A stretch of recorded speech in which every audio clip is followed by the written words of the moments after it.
Bapak-bapak, ibu-ibu, saudara-saudara kaum muslimin rahimakumullah. Murai di dahan dan koko ayam di kandang, dunia ini penuh dengan berbagai macam kesibukan. Sejak dari petani yang turun ke ladang, pedagang yang berangkat ke pasar, pelajar yang menuju sekolah, sampai kepada pegawai yang berangkat ke kantor, seluruhnya tidak lain untuk mencari sesuatu yang bernama bahagia. Setiap orang menginginkan kebahagiaan, dan tidak seorang pun menginginkan kesengsaraan dalam kehidupan ini. Namun nyatanya tidak setiap orang yang ingin bahagia mengetahui jalan yang harus ditempuhnya untuk sampai kepada kebahagiaan itu. Maka pada kesempatan pertemuan kali ini, saya ingin menyampaikan sebuah hadis dari junjungan kita baginda Nabi besar Muhammad sallallahu alaihi wasallam yang termuat dalam kitab Mukhtarul Ahadits An-Nabawiyah, di mana beliau bersabda, arba'un min sa'adatil mar'i. Ada 4 perkara yang merupakan tanda dari orang bahagia. Saya mau tanya, di antara saudara-saudara yang hadir di sini, apa ada yang kepengen jadi orang sengsara? Ya. Seluruhnya tentu ingin mendapatkan kebahagiaan. Maka menurut resep dari Nabi kita, tanda orang bahagia itu 4. Jadi kalau saudara ingin bahagia, harus mempunyai 4 perkara ini. Yang pertama, orang bahagia itu kata Nabi, darun wasi'un. Punya rumah biar bagus asal gede. Enak ngaturnya, daripada sudah punya rumah kecil adanya di pinggir kali, gubuk, kalau hujan bocor, miring lagi, kiamat. Loh, kalau gitu Islam materialis dong. Hadis ini boleh diartikan dengan makna hakiki, arti yang sebenarnya, boleh diartikan dengan makna majazi, arti kiasan. Kalau dia diartikan dengan arti kias, maka yang dimaksud darun wasi'un ay qalbun wasi'un. Rumah yang luas tidak lain daripada hati yang lapang. Karena di situ kunci kebahagiaan yang sebenarnya. Walaupun kita cuma tinggal di petak berukuran 2 kali 3 meter, kalau hati kita luas rasanya rumah itu. Tapi biar rumah kita halamannya saja puluhan ribu hektar, ada kolam renangnya, kamar tidurnya tidak lagi terhitung. Kalau hati yang menempati rumah itu sempit, maka akan terasa sempit jugalah rumah itu. Tempat bergantungnya tidak lain adalah hati. Marilah kita mencoba melihat berbagai pandangan orang tentang bahagia ini. Ada orang menyangka bahwa bahagia itu kalau dia mendapatkan harta yang sebanyak-banyaknya. Siapa yang banyak harta, dialah raja. Apa yang dia mau, seluruhnya bisa dibeli. Keamanannya, dia bisa menyewa petugas. Seluruh fasilitas untuk menyenangkan kehidupannya bisa dibeli. Pendeknya, hartalah segala-galanya dalam kehidupan. Sampai ada pepatah mengatakan, innad darahima fil amakini kulliha taksur rijala mahabatan wa jalala.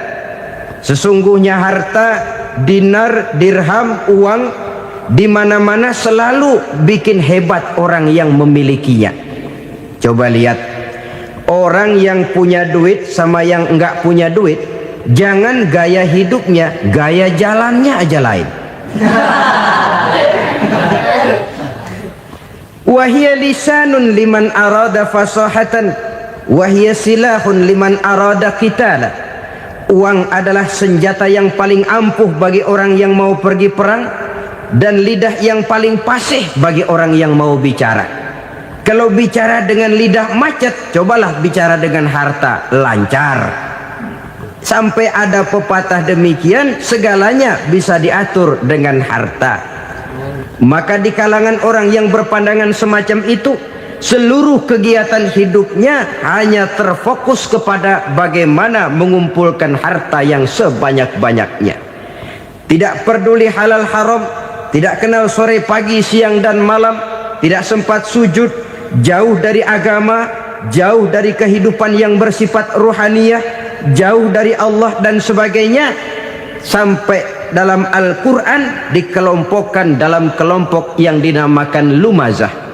Allazi jama'a malahu wa 'addadah yahsabu anna malahu akhladah.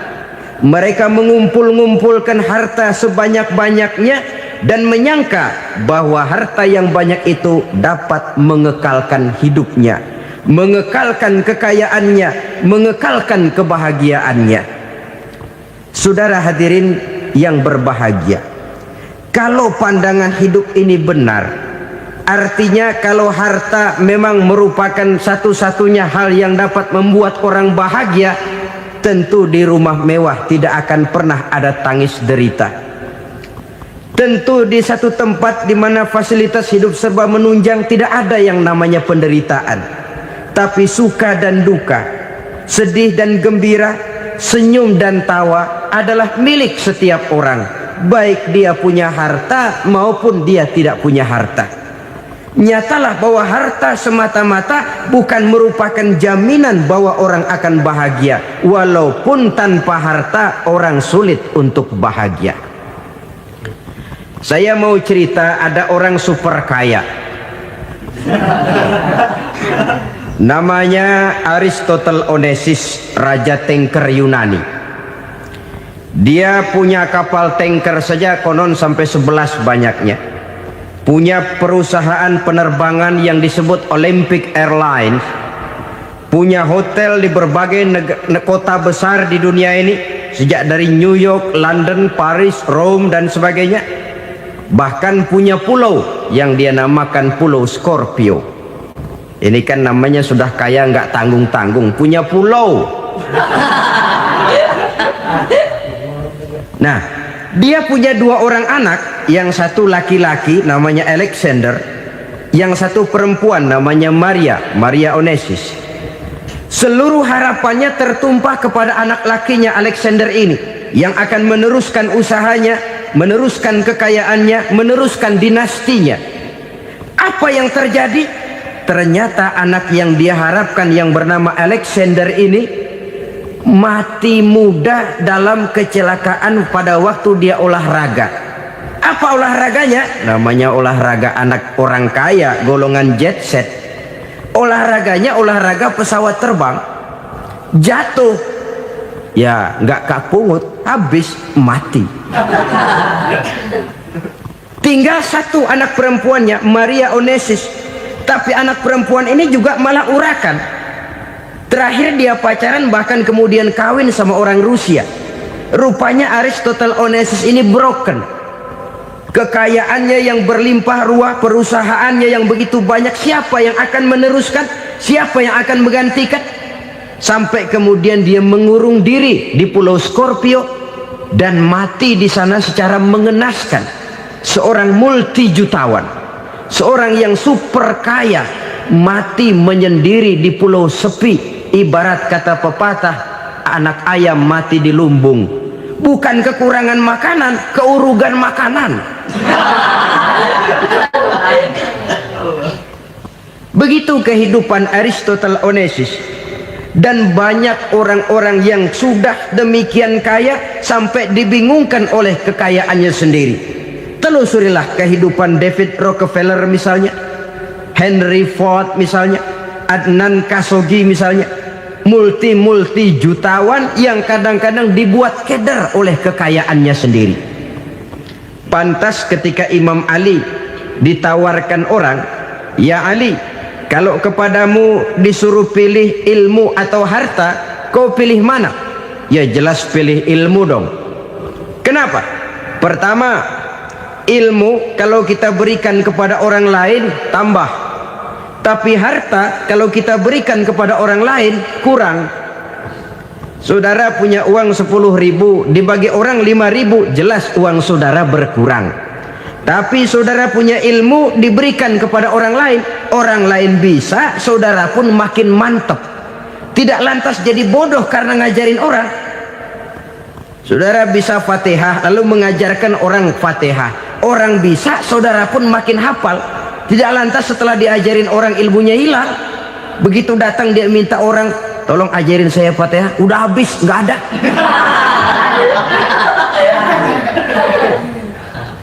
Yang kedua kata Imam Ali, ilmu menjaga kita. Kalau harta, kita yang harus jaga. Makin banyak ilmu, makin terpelihara diri seharusnya. Tetapi makin banyak harta, makin bingung kita jaganya. Sampai kadang-kadang kalau perlu seluruh keliling rumah dipasangi alarm. Belum cukup disewakan anjing besar-besar, pasang di depan pintu, awas anjing galak. Masih belum cukup juga, cari centeng tukang-tukang kepruk jaga rumah. Masih terasa belum aman, padahal rumahnya dikelilingi tembok besar.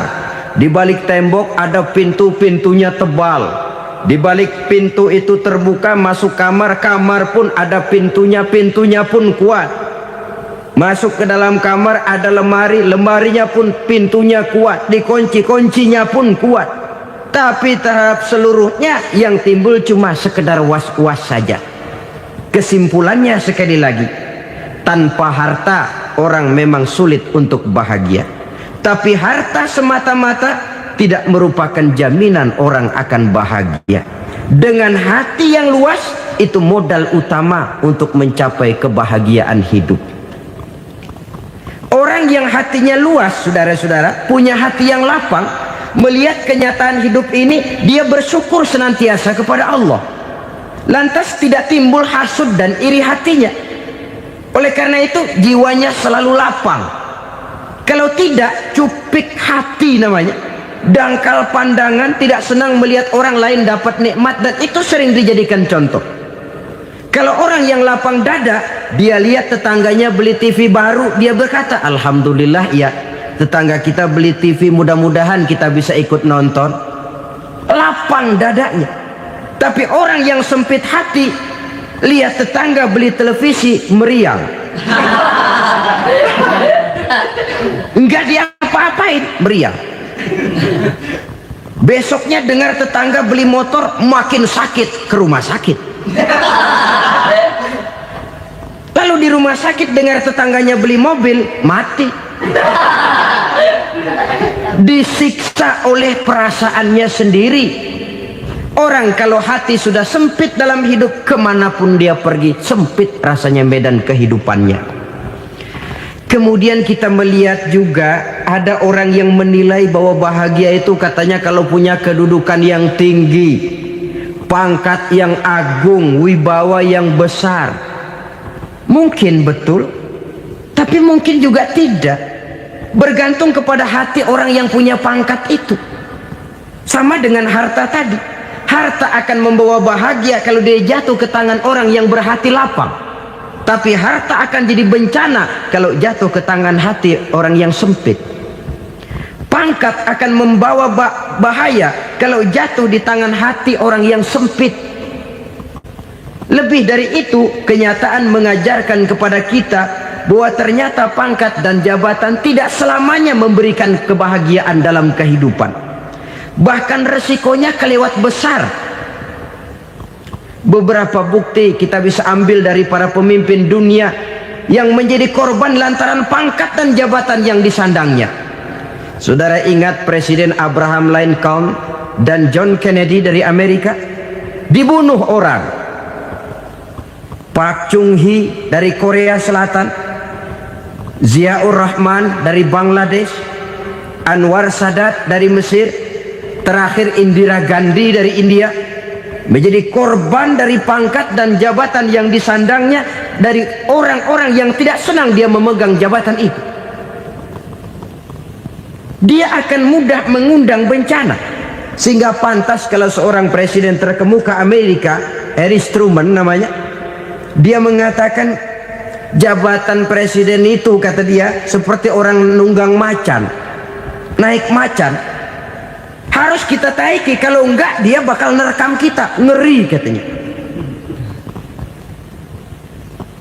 Adapun orang yang hatinya lapang, kalau dia menerima pangkat dan jabatan, dianggapnya itu satu kesempatan untuk berbuat baik. Tapi orang yang berhati sempit, menerima pangkat dan jabatan, bukan kadang-kadang menerima, malah berusaha setengah mati mencapai dengan segala cara. Kalau perlu jilat atas, jilat atas. Jadi golongan sumuhun dawuh. Jadi kelompok kulon nuwun, yes sir, yang kerjanya cuma oke bos. Kalau perlu jilat atas, jilat atas. Kalau perlu injak yang bawah, injak yang bawah. Perlu sikut kiri kanan, sikut kiri kanan. Yang penting pangkat dapat, jabatan dapat. Orang yang semacam ini, kalau sudah mempunyai pangkat dan jabatan, biasanya dia tidak menganggap itu sebagai amanah, tidak menganggap sebagai kesempatan berbuat baik, tapi malah kesempatan untuk memperturutkan hawa nafsunya yang dilatar belakangi oleh kesempitan hatinya tadi. Apalagi kalau orang memperoleh pangkat karena banyak mengeluarkan uang, seakan-akan pangkat dan jabatan itu sekarang macam proyek pakai tender. Siapa yang berani bayar segini naik, nggak berani minggir. Padahal logikanya, kalau orang mencapai satu jabatan karena banyak mengeluarkan uang, hampir bisa dipastikan bahwa setelah jabatan itu dia pegang, langkah pertama yang akan dilakukannya ialah berusaha bagaimana uang yang dia keluarkan supaya kembali. Ya paling kurang pulang modal dulu dong. Soal mikirin rakyat soal nanti, tapi ini modal harus pulang. Itu celakanya kalau orang memperoleh pangkat dan jabatan cuma karena banyak mengeluarkan uang. Jarang orang yang mempunyai keyakinan dan pandangan bahwa pangkat dan jabatan merupakan amanah. Jadi sekali lagi, pangkat dan jabatan mungkin saja membawa kebahagiaan kalau jatuh ke tangan orang yang berhati lapang. Tapi bisa jadi bencana kalau dia jatuh ke tangan orang yang mempunyai hati yang sempit. Dan lagi-lagi stresnya hati yang lapang. Lalu sebagian orang, saudara, ada yang berpandangan katanya bahagia itu kalau jadi orang terkenal, mempunyai popularitas, menjadi idola di kalangan remaja, di kalangan orang tua, di segala lapisan masyarakat.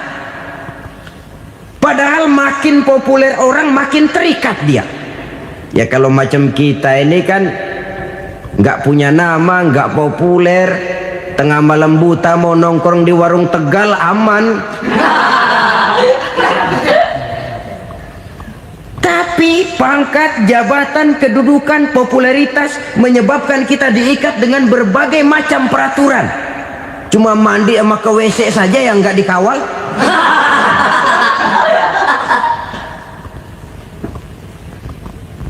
Benarkah popularitas, ketenaran membawa kebahagiaan?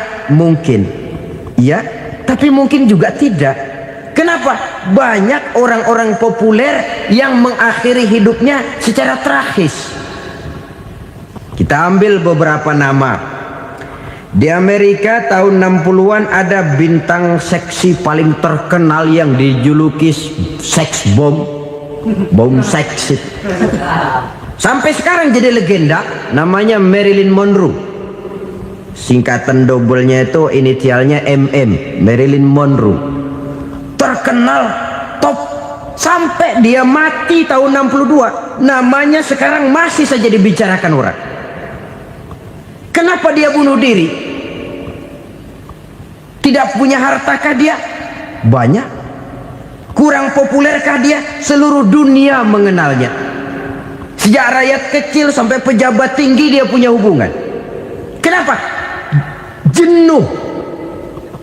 Dia terlahir dalam keadaan yatim.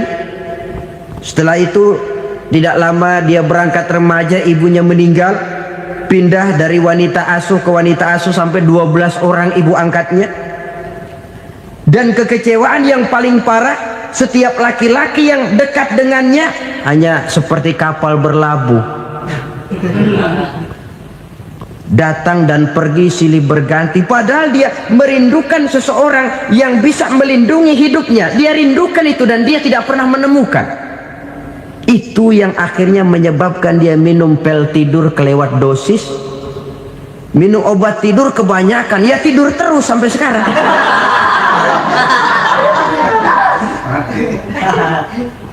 Dia mengakui, saya telah memiliki ketenaran, tapi saya tidak pernah hidup dalam ketenaran itu. Saya pandai main sandiwara, tapi saya ingin hidup dalam alam yang real sebagaimana umumnya orang. Itu yang dia rindukan. Menyusul jejak yang namanya Marilyn Monroe ini, Billie Holiday, saudara kenal tentu, di rumah sakit dirawat.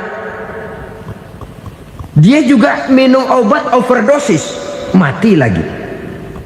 Jimi Hendrix minum obat tidur overdosis kelewat batas, mati lagi. Lalu yang menghanyutkan diri di danau, Janis Joplin dan Brian Jones. Ini orang-orang populer, orang-orang terkemuka yang mengakhiri hidup secara tragis, bukan karena tidak terkenal, mungkin karena sudah saking terkenalnya. Contoh paling belakangan, Bruce Lee. Wah, ini tukang-tukang kepruk tentu kenal siapa dia. Sampai sekarang pun tabir kematiannya masih merupakan misteri. Dan yang masih hidup juga menunjukkan gejala yang aneh. Michael Jackson, rumahnya di Beverly Hills itu dijaga sedemikian rupa, dan dia selalu curiga kepada setiap makanan harus steril, bersih dari segala macam kimia. Kemana dia pergi, itu tukang-tukang kepruk sudah selalu menjaga dan mengawal, dan dia seakan takut menunjukkan mukanya yang asli.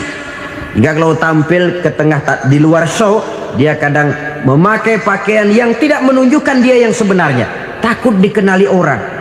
Ternyata popularitas sering jadi momok yang meracuni kehidupan manusia. Oleh karena itu, benarlah junjungan kita pada saat beliau mengajarkan orang akan bahagia kalau dia mempunyai hati yang lapang. Nah, sekarang masalahnya untuk mendapatkan hati yang lapang, caranya bagaimana? Kita kembali kepada konsep Quran. Allah mengajarkan, ala inna bi dzikrillahi tatmainnul qulub. Ketahuilah bahwa dengan banyak mengingat Allah, hati akan tenang, jiwa akan lapang. Dengan kata lain, dekat dengan agama, merasakan kehadiran Allah dekat dalam hidup, itu muara pertama untuk mencapai hati yang lapang. Ala inna bi dzikrillahi tatmainnul qulub.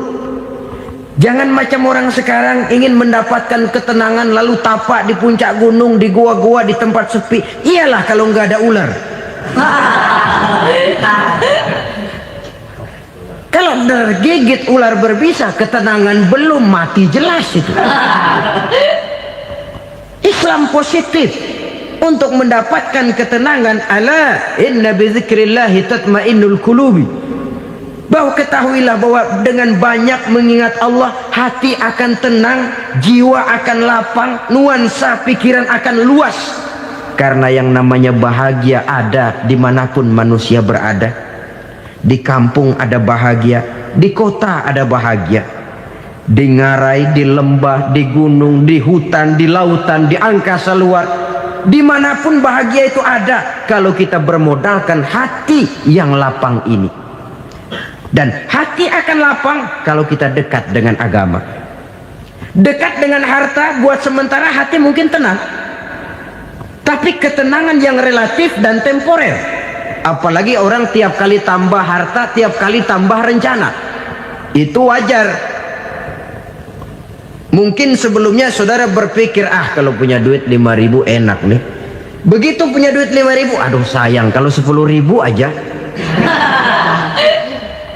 Tiap kali tambah harta, tiap kali lain rencana. Makin banyak rencana, makin menjauhkan kita dari yang namanya ketenangan. Padahal ketenangan merupakan unsur utama untuk mencapai bahagia. Dan ketenangan itu bermuara dalam hati manusia. Tengoklah kehidupan ini. Orang yang banyak harta dengan orang miskin, berbedakah rasa sakit yang mereka tanggungkan? Rasanya tidak. Walaupun si kaya tidur di kasur empuk berselimutkan sutra mahal, sementara si miskin meringkuk di balai bambu yang keras dan kasar. Apabila maut datang, dia juga tidak pernah pilih bulu. Maut datang menjemput si kaya di singgasana keemasannya, dikelilingi oleh para pengasuh, dayang dan inang serta para pengawal. Dan maut pun datang menjemput si miskin papa, sehingga ia tergelepar di tepian jalan. Kedua-duanya bernama mati. Kalau nyata bahwa sakit yang ditanggung si kaya tidak beda dengan sakit yang ditanggung si miskin, bukan harta semata yang membuat orang bahagia. Hati yang tenang, jiwa yang lapang penuh kedamaian, karena banyak berzikir dan mengingat Allah, itu merupakan modal utama untuk mencapai sesuatu yang bernama bahagia.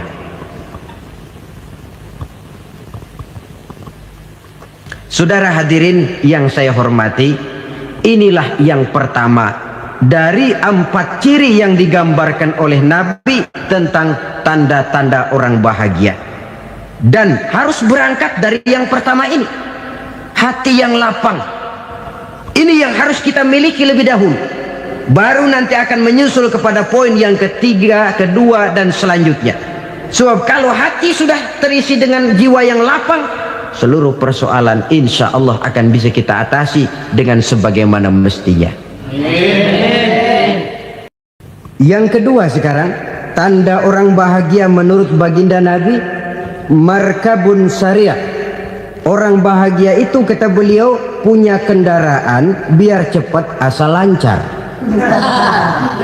Artinya kemana dia mau pergi mudah. Apa maksud hadis ini? Kalau kita kaji lebih dalam, kendaraan itu kan alat transportasi. Transportasi tidak lain adalah usaha memudahkan komunikasi. Pindah dari situ kepada teori bahwa manusia adalah zon political, makhluk bermasyarakat yang tidak bisa memenuhi kebutuhan hidupnya secara sendirian. Kita memerlukan keberadaan orang lain dalam kehidupan ini. Untuk memakai baju saja kita sudah perlukan petani yang tanam kapas, pabrik yang memintal kapas jadi benang, pabrik yang menenun benang jadi kain, sampai kepada mesin jahit, sampai kepada tukang jahit. Itu cuma untuk memakai pakaian saja. Tidak seorang pun di antara kita yang sanggup memenuhi kebutuhan hidupnya secara sendiri. Kita perlu orang lain. Maka kebebasan dalam arti mutlak, kebebasan tanpa batas, itu tidak mungkin ada dalam kehidupan. Karena kita mengadakan yang disebut interaksi sosial. Setiap kegiatan kita tentu melibatkan orang lain. Menurut kita barangkali kita bebas jalan di jalan raya semaunya, tapi orang lain berkendaraan pun merasa bahwa ini ada juga jalan haknya, dan begitu selanjutnya. Oleh karena itu, maksud dari kendaraan yang cepat ini adalah khulata'uhu ma'as solihin. Lingkungan pergaulannya terdiri dari orang-orang soleh. Pergaulannya luas. Kemana dia pergi ada temannya. Kesulitannya ada tempat dia cerita. Dan kesulitan kalau sudah diceritakan kepada orang lain, taruh kata orang itu tidak bisa menolong, namun menceritakannya kepada orang yang kita percayai, kan paling kurang sudah mengurangi beban jiwa, mengurangi tanggungan batin, merasa masih ada tempat kita cerita. Maka lebih baik orang awam yang mau bergaul ketimbang orang setengah alim tapi ngunci pintu. Sebab nantinya akan timbul sikap picik, cupik pandangan, dan tidak luas menghadapi kenyataan dalam kehidupan ini. Namun yang harus kita garis bawahi, pergaulan memang mesti luas. Namun jangan sekali-kali lupa bahwa pergaulan sangat besar pengaruhnya dalam ikut membentuk kepribadian manusia. Sehari-hari bisa kita bilang, kalau kita dekat sama tukang minyak wangi, sekalipun nggak dibagi minyaknya, baunya tentu dapat. Betul? Tapi dekat sama tukang elas, walaupun nggak kena apinya, asapnya mesti kena. Kalau Syauqi mengatakan lebih jelas lagi, man asyaral asrafa asa musyarrafan wa muasyiral anzali ghairu musyarrafin. Awalam taral jildal hakira muqabbalan bisagri lamma sara jildal mushaf. Siapa yang bergaul dengan orang mulia, dia bakal ikut menjadi mulia. Tapi siapa yang berteman dengan orang hina, dia tidak bakal ikut menjadi mulia. Tidakkah kau lihat, kata Syauqi, kulit kambing yang hina pun dicium orang ketika menjadi kantong Quran. Kulit kambing hina, kalau dia sendirian gak ada yang mau cium. Tapi begitu dia bergaul dengan Quran, menjadi kantong Quran, dipakein minyak wangi, ditaruh di tempat yang tinggi, mau diambil dicium dulu, dibawa dengan penuh hormat dan hati-hati. Kulit kambing yang hina lantaran berteman dengan Quran, numpang mujur. Tapi coba lihat kalau kulit kambing berteman dengan kayu, jadi beduk, habis. Zohor dikemplang, asar dipukul. Itu pun sedikit saja, cuma salah milih teman. Yang temannya Quran dihormati orang, yang temannya kayu lantaran jadi beduk, gelap-gelap subuh orang udah kemplangnya.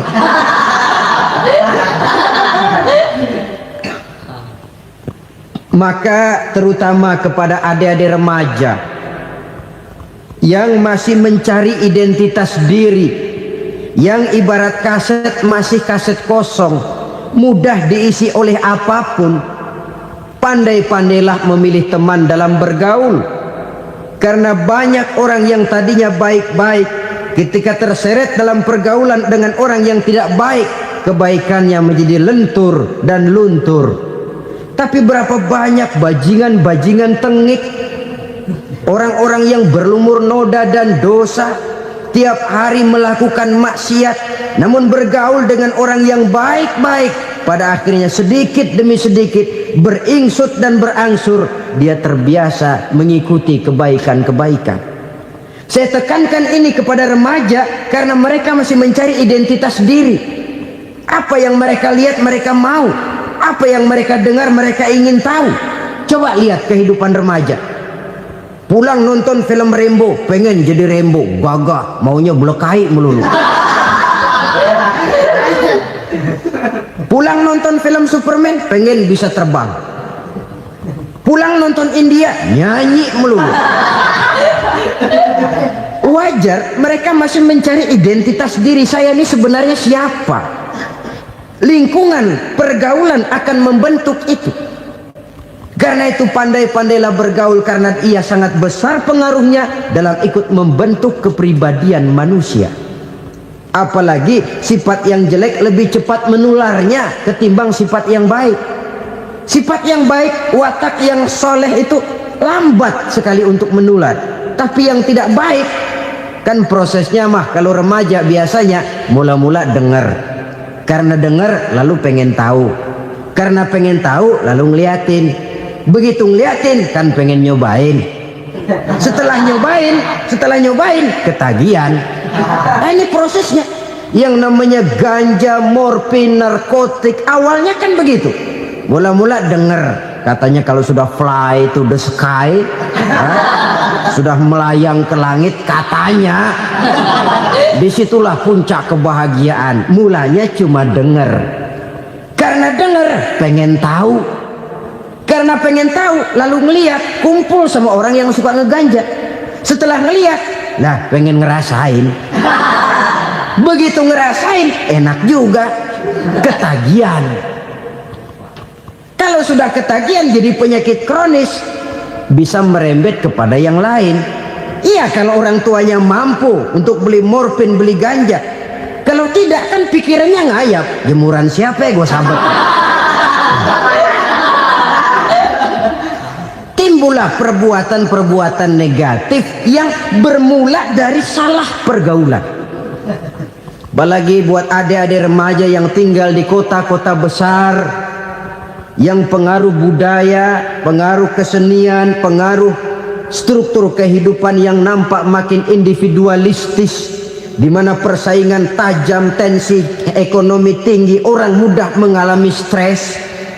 Pandai-pandailah dalam bergaul, sekali lagi, karena ia sangat besar pengaruhnya dalam ikut membentuk kepribadian manusia. Orang bahagia punya kendaraan yang cepat, artinya punya pergaulan yang luas, dan lingkungan pergaulannya terdiri dari orang-orang yang soleh.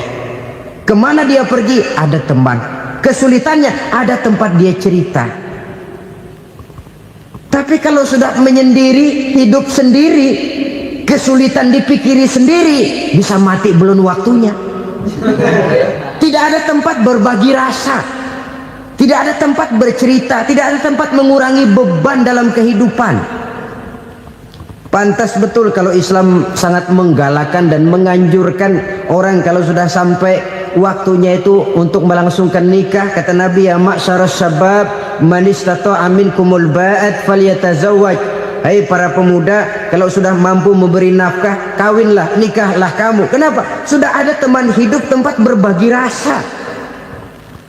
Kesulitan kalau ada tempat cerita akan lebih ringan ketimbang kita telan sendiri, walaupun bobot kesulitannya sama beratnya. Saudara-saudara kaum muslimin rahimakumullah, inilah ciri yang kedua, punya kendaraan biar cepat asal lancar. Kemana kita mau pergi gampang. Dengan kata lain, setelah hati yang luas, pergaulan yang luas. Dua. Yang ketiga sekarang, tanda orang bahagia itu menurut Nabi, misbahun mudhi'un, punya lampu yang terang. Oh, itu enggak problem. Sekarang sudah zamannya listrik masuk desa, Pak.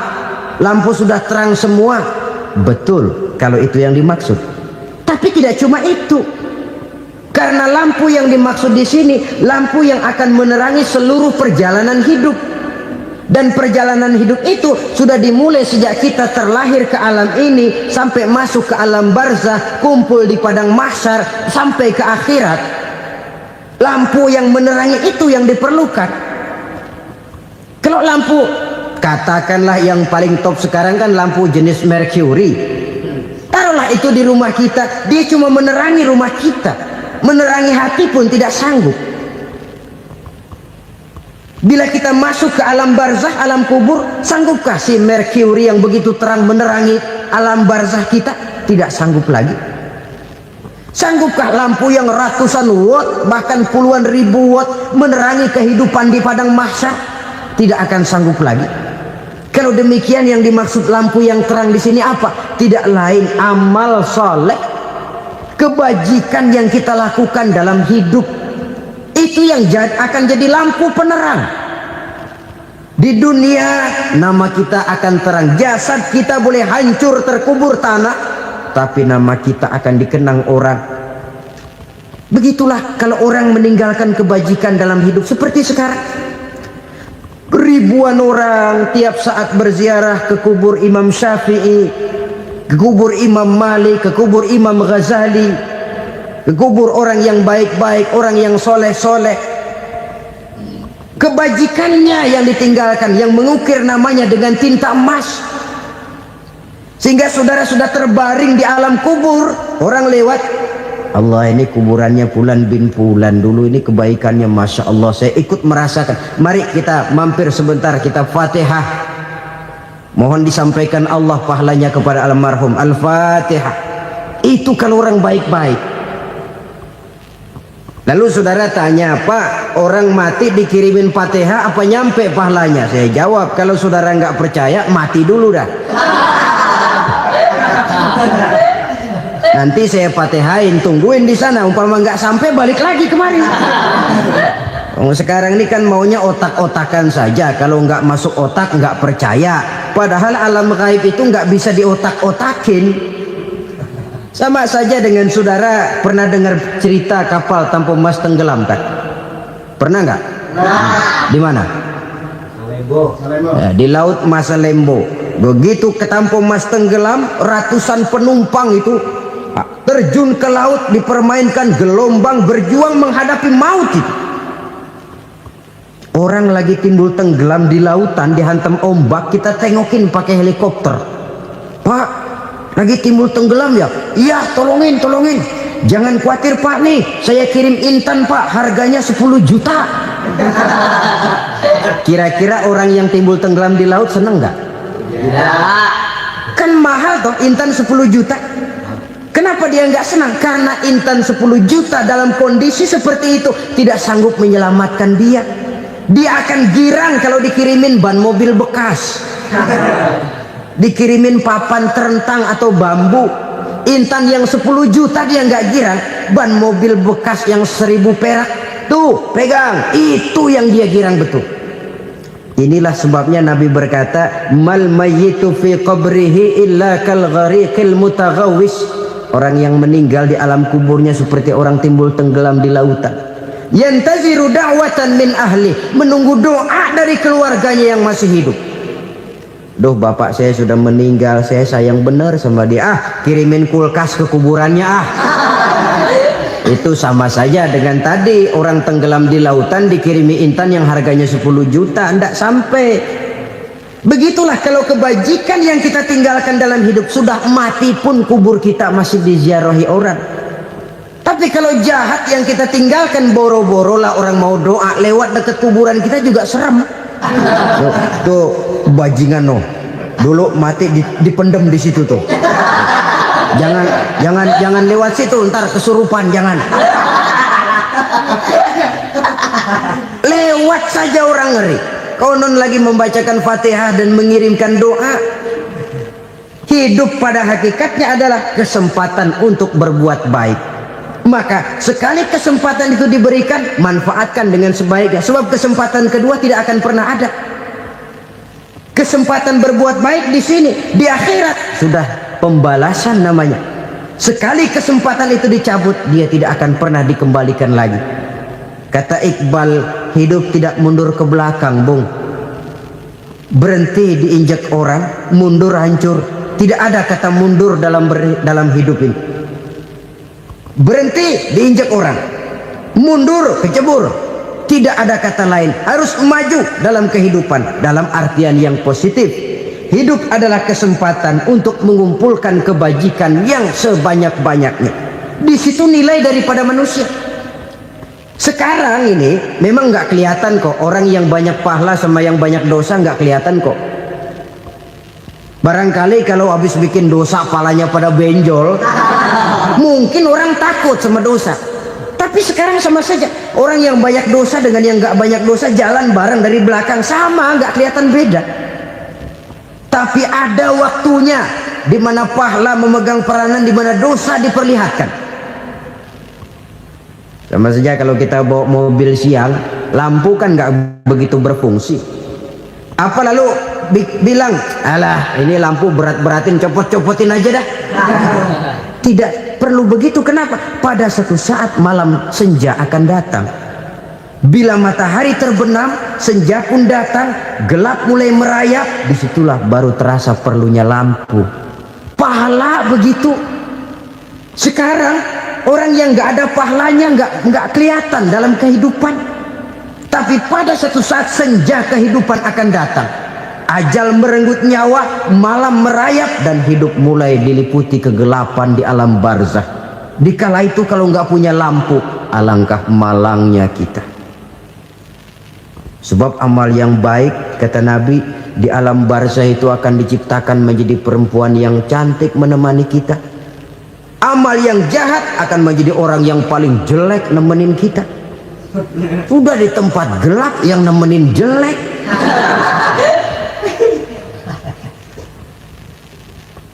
Kaum muslimin rahimakumullah. Kalau demikian masalahnya, tergantunglah kita pandai memanfaatkan waktu. Al-waktu kasayf, waktu itu cepat sekali. Yang namanya waktu itu tahu-tahu. Tahu-tahu udah tahun 87. Tahu-tahu udah begitu. Tahu-tahu yang kemarin anak-anak, sekarang udah pada punya anak. tahu-tahu saja itu. Begitu cepat waktu berlalu. Kalau tidaklah pandai kita memanfaatkannya, akan rugi kita. Nabi bersabda, "Man kana yaumuhu khairun min amsihi fahuwa rabih." Barang siapa yang hari ini lebih baik daripada hari kemarin, itu orang untung. Hari ini lebih baik daripada kemarin. Bulan ini lebih baik dari bulan kemarin. Tahun ini lebih baik dari tahun kemarin. Itu orang yang beruntung. Tahun kemarin sembayangnya maghrib doang, sekarang udah tambah isya. Tahun kemarin cuman Idul Fitri aja ngancem bener, sekarang udah tambah Jumat, lalu tambah lagi maghrib, tambah lagi isya, dan selanjutnya. Hari ini lebih baik daripada kemarin, itu orang yang beruntung. Wa man kana yaumuhu mislu amsihi fahuwa khasir. Lalu barang siapa yang hari ini sama saja dengan hari kemarin, itu orang rugi. Hari ini sama dengan kemarin, rugi itu. Bulan ini begitu, bulan kemarin begitu, tahun ini begitu, tahun lalu juga begitu. Rugi itu orang. Rugi apa? Rugi umur. Umur tambah, amalan gak pernah tambah. Dan saya pikir lebih merupakan azab ketimbang nikmat kalau orang dikasih panjang umur cuma untuk numpuk dosa. Mending mana? Panjang umur banyak dosa sama pendek umur dikit dosa? Mending mana? Mending mana? Ya, paling mending tentu panjang umur banyak pahala. Tapi kalau tidak, sekali lagi, lebih merupakan azab ketimbang nikmat kalau orang diberikan panjang umur tapi cuma untuk sekedar menumpuk dosa. Kehilangan kesadaran bahwa dunia bukan terminal akhir dari satu perjalanan. Dia cuma halte di mana kita berhenti sebentar untuk menuju kepada terminal yang hakiki. Saudara-saudara kaum muslimin rahimakumullah, inilah lampu yang akan menerangi kehidupan. Amal yang kita lakukan di dalam kehidupan. Jadi yang dimaksud dengan lampu yang terang, kebajikan yang kita kerjakan dalam hidup. Nah, setiap orang di awal tadi saya bilang ingin bahagia. Bahagia itu kan hakikatnya kumpulan senang dan selamat. Senang, selamat. Apa bedanya? Senang tapi tidak selamat, nggak bahagia. Selamat tapi nggak senang, nggak bahagia orang. Contoh, kalau orang korupsi, duitnya banyak, senang dia, tapi keselamatannya. Ada tentara baris di samping rumahnya udah bingung, padahal tentara latihan. Tentara cuma latihan, dia bingung. Senang, tapi karena keselamatannya tidak terjamin, dia tidak bahagia.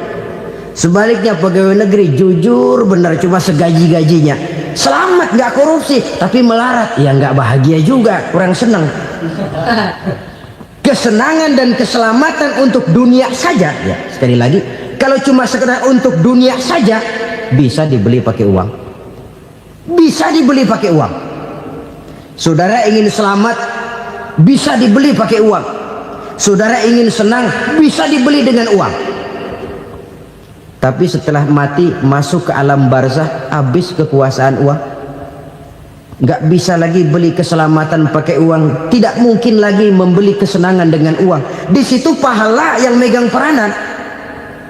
Makin banyak pahala, makin banyak saham untuk membeli kesenangan dan keselamatan, untuk memperoleh yang namanya bahagia. Dan jangan lupa loh, di alam barzah kita nggak sebentar, menunggu datangnya kiamat. Loh iya, kalau kita begitu dikuburin terus kiamat datang, untung. Tapi kalau masih harus 1000, 2000, puluhan ribu tahun yang akan datang, dalam satu penantian yang begitu lama, tanpa saham untuk memperoleh kebahagiaan, satu kemalangan yang tidak ada pernah putus-putusnya.